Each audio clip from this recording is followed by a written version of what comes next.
सोलापूर जिल्ह्यातील माळशिरस विधानसभा मतदारसंघातील मरकडवाडी ह्या गावातील ग्रामस्थांनी ईव्हीएम वर विश्वास नसल्यामुळे मरकडवाडी या गावामध्ये फेर मतदान झालं पाहिजे आणि पुन्हा मतदान हे बॅलेट पेपरवर झालं पाहिजे, ईव्हीएम वर नाही झालं पाहिजे असं गावकऱ्यांनी पत्र लिहिलं आहे जिल्हा अधिकाऱ्यांना आणि ग्रामस्थांनी हा ठराव एकमुखाने मंजूर केलेला आहे। आता ग्रामस्थांच्या इच्छेनुसार मरकडवाडी या गावात पुन्हा मतदान होणार आहे विधानसभे निवडणुकीचं आणि ते मतदान हे बॅलेट पेपरवर होणार आहे।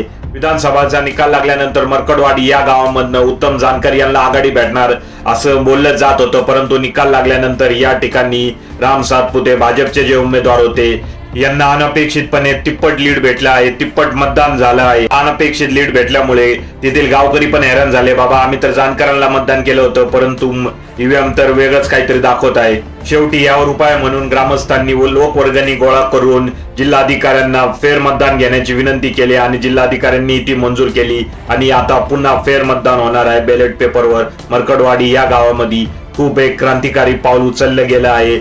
भारतातील निवडणूक आयोगाला लाज वाटली पाहिजे की लोकांना गाव खेड्यांमध्ये तुमच्यावर विश्वास राहिला नाही, तुमच्या पारदर्शकतावर प्रश्नचिन्ह लोक उपस्थित करत आहे आणि पुन्हा फेर मतदान त्यांच्या गावामध्ये घेत आहेत। लाज वाटू द्या निवडणूक आयोग, तुम्ही विकले गेला आहात आणि तुमच्यामुळे भारतामधील तळागाळामध्ये लोकशाहीची थट्टा उडत आहे, लोकशाहीवरला विश्वास लोकांचा समाप्त होत आहे।